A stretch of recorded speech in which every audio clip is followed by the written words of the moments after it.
जय श्री राम। बाल राम कथा। आइए आज बाल राम कथा के 5वें अध्याय में प्रवेश करते हैं। अध्याय का नाम है चित्रकूट में भरत। भरत केके राज्य में थे, अपनी ननिहाल में। अयोध्या की घटनाओं से सर्वथा अनभिज्ञ, लेकिन वे चिंतित थे। उन्होंने एक सपना देखा था, पर उसका अर्थ पूरी तरह नहीं समझ पा रहे थे। संगी साथियों के साथ बातचीत में उन्होंने कहा, मैं नहीं जानता कि उसका अर्थ क्या है, पर सपने से मुझे डर लगने लगा है।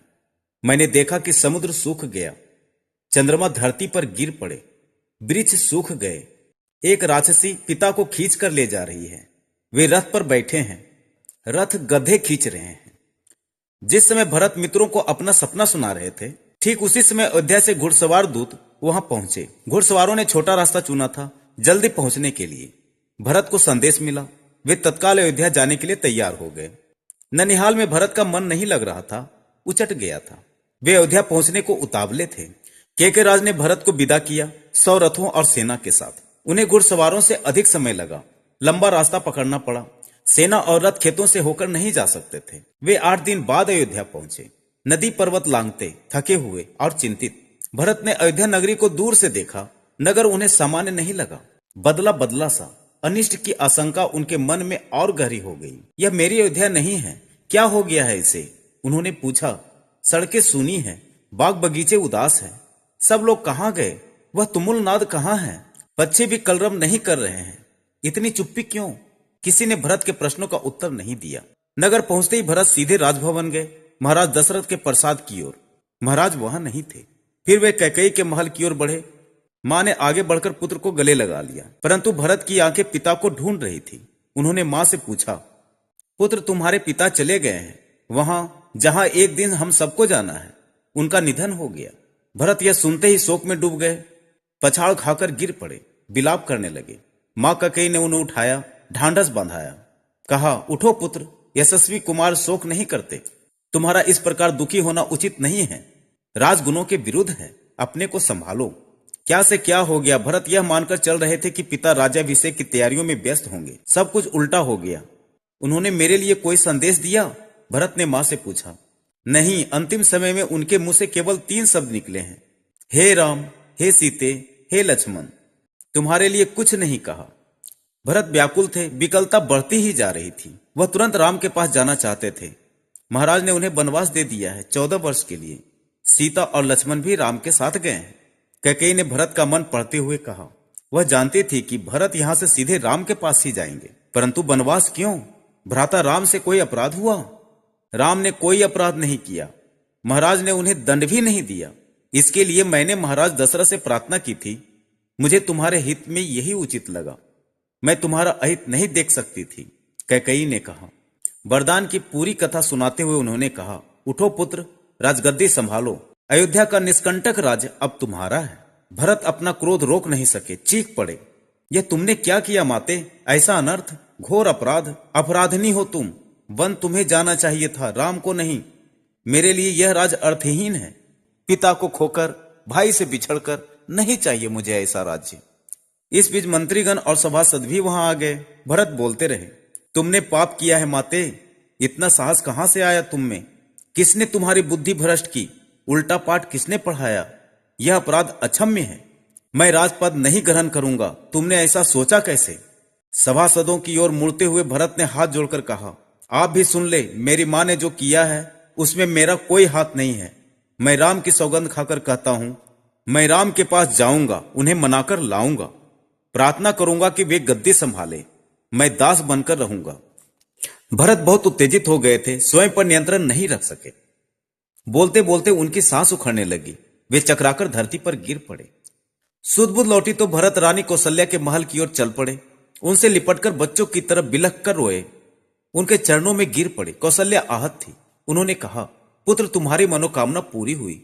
तुम जो चाहते थे हो गया। राम अब जंगल में है, अयोध्या का राज तुम्हारा है। मुझे बस एक दुख है। कैकेयी ने राज लेने का जो तरीका अपनाया वह अनुचित था, निर्मम था। तुम राज करो पुत्र, पर मुझ पर एक दया करो, मुझे मेरे राम के पास भिजवा दो। भरत ने रानी कौशल्या से क्षमा मांगी, सफाई दी। रानी कैकेयी के व्यवहार पर ग्लानि व्यक्त की। कहा, राम मेरे प्रिय अग्रज हैं, मैं उनका अहित सोच भी नहीं सकता। मैं निरपराध हूं। कौशल्या ने भरत को क्षमा कर दिया, उन्हें गले से लगा लिया। भरत सारी रात फूट फूट कर रोते रहे। सुबह तक शत्रुघ्न को पता चल गया था कि कैकेयी के कान किसने भरे। मंथरा अयोध्या के घटनाक्रम से घबरा गई थी, छिप गई। कुछ दिनों से उसे किसी ने नहीं देखा। भरत और शत्रुघ्न राम को वापस लाने का मंत्रणा कर रहे थे, तभी शत्रुघ्न की दृष्टि बचकर निकलती मंथरा पर पड़ी। उन्होंने लपक कर उसके बाल पकड़ लिए, खींचते हुए भरत के सामने लाए। भरत को दासी की भूमिका बताई। शत्रुघ्न उसे जान से मार देने पर उद्यत थे। भरत ने बीच बचाव किया। मुनि वशिष्ठ अयोध्या का राज सिंहासन रिक्त नहीं देखना चाहते थे। खाली सिंहासन के खतरे से वे परिचित थे। उन्होंने सभा बुलाई, भरत और शत्रुघ्न को आमंत्रित किया। भरत से कहा, बस तुम राजकाज संभाल लो। पिता के निधन और बड़े भाई के वनगमन के बाद यही उचित है। भरत ने महर्षि का आग्रह अस्वीकार कर दिया। बोले, मुनिवर, यह राज्य राम का है, वही इसके अधिकारी हैं। मैं यह पाप नहीं कर सकता। हम सब बन जाएंगे और राम को वापस लाएंगे। बन जाने के लिए सभी तैयार थे। भरत ने सबके मन की बात कही थी। सबकी इच्छा थी कि राम अयोध्या लौट आए। अगली सुबह भरत सभी मंत्रियों और सभासदों के साथ वन के लिए चले। गुरु वशिष्ठ साथ थे, नगरवासी भी थे। अयोध्या की चतुरंगी सेना तो थी ही। राम तब तक गंगा पार कर चित्रकूट पहुंच गए थे। वहां एक आश्रम था, महर्षि भारद्वाज का, गंगा यमुना के संगम पर। राम आश्रम में नहीं रहना चाहते थे ताकि महर्षि को असुविधा न हो। महर्षि ने उन्हें एक पहाड़ी दिखाई, सुंदर स्थान, सुरम्य दृश्य, पर्णकुटी वहीं बनाई गई। भरत को सूचना मिल गई थी, वे चित्रकूट ही आ रहे थे, पूरे दल बल के साथ। सेना के चलने से आसमान धूल से अट गया, हर ओर कोलाहल। वे श्रृंगवेरपुर पहुंचे।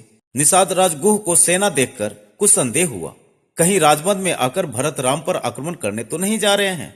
सही स्थिति पता चली तो उन्होंने भरत की अगवानी की। गंगा पार करने के लिए देखते देखते 500 नावें जुटा दी। रास्ते में मुनि भारद्वाज का आश्रम पड़ा। उन्होंने भरत को राम का समाचार दिया। वह मार्ग दिखाया जिधर से राम गए, वह पहाड़ी दिखाई जहां राम ने पर्णकुटी बनाई।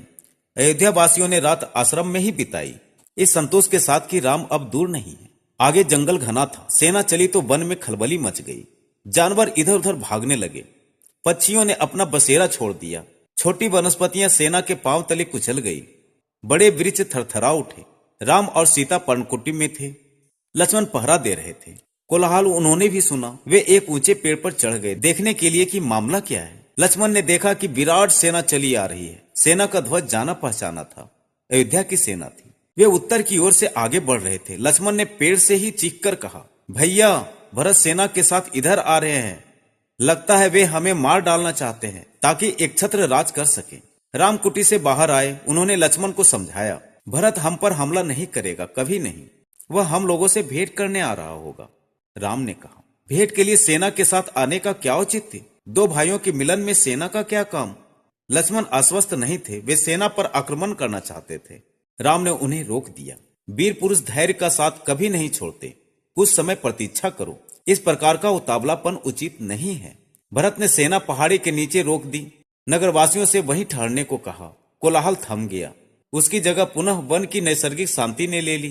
भरत ने पहाड़ी को प्रणाम किया। शत्रुघ्न को साथ लेकर नंगे पांव ऊपर चढ़े। पांवों की गति अचानक बढ़ गई। भाई से मिलने की उत्कंठा में वे और प्रतीक्षा नहीं कर सकते थे। पहाड़ी पर दूर से उन्हें एक छवि दिखी। वह राम थे, शिला पर बैठे हुए। पास ही सीता और लक्ष्मण बैठे थे। भरत दौड़ पड़े, राम के चरणों में गिर पड़े। उनके मुंह से एक शब्द भी नहीं निकला। शत्रुघ्न ने भी राम की चरण वंदना की, बोले वे भी नहीं।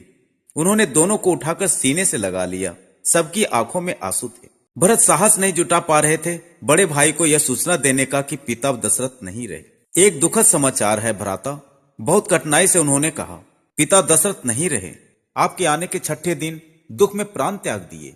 राम सन्न रह गए, शोक में डूब गए। राम को पता चला कि भरत के साथ केवल सेना नहीं आई है, नगरवासी आए हैं, गुरुजन है, माता है, कैकेयी भी। राम लक्ष्मण पहाड़ी से उतरकर उनसे भेंट करने आए। सबसे स्नेह से मिले। सीता को तपस्वनी के वेश में देखकर माताएं दुखी हुई। राम ने कैकेयी को प्रणाम किया, सहज भाव से। कैकेयी मन ही मन पछता रही थी। अगले दिन भरत ने राम से राजग्रहण का आग्रह किया, समझाया, विनती की कि अयोध्या लौट चले। राम इसके लिए तैयार नहीं हुए। पिता की आज्ञा का पालन अनिवार्य है। पिता की मृत्यु के बाद मैं उनका वचन नहीं तोड़ सकता। भरत को राजकाज समझाया, कहा कि अब तुम ही गद्दी संभालो, यह पिता की आज्ञा है। राम भरत संवाद के समय मंत्री और सभासद वहां उपस्थित थे, मुनि वशिष्ठ भी। भरत बार बार राम से लौटने की आग्रह करते रहे।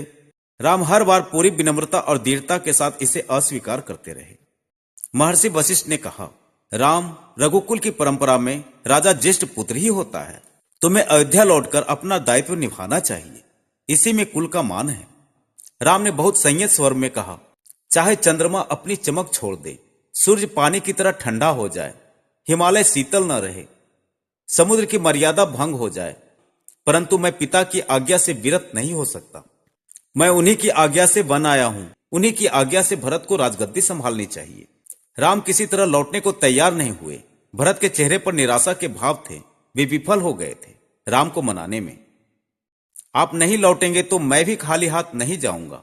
आप मुझे अपनी खड़ाऊं दे दें, मैं 14 वर्ष उसी की आज्ञा से राजकाज चलाऊंगा। भरत का यह आग्रह राम ने स्वीकार कर लिया, अपनी खड़ाऊं दे दी। भरत ने खड़ाऊं को माथे से लगाया और कहा, 14 वर्ष तक अयोध्या पर इन चरण पादुकाओं का शासन रहेगा। सबको प्रणाम कर राम ने उन्हें चित्रकूट से विदा किया। राम की चरण पादुकाओं को एक सुसज्जित हाथी पर रखा गया। प्रतिहारी उस पर चंवर डुलाते रहे। अयोध्या पहुंचकर भरत ने पादुक पूजन किया। कहा, ये पादुकाएं राम की धरोहर हैं, मैं इनकी रक्षा करूंगा, इनकी गरिमा को आंच नहीं आने दूंगा। भरत अयोध्या में कभी नहीं रुके, तपस्वी के वस्त्र पहने और नंदीग्राम चले गए। जाते समय उन्होंने कहा, मेरी अब केवल एक इच्छा है, इन पादुकाओं को उन चरणों में देखूं जहां इन्हें होना चाहिए। मैं राम के लौटने की प्रतीक्षा करूंगा 14 वर्ष। इसी के साथ ये अध्याय यहीं पे समाप्त होती है। अब मिलते हैं अगले अध्याय में। जय श्री राम।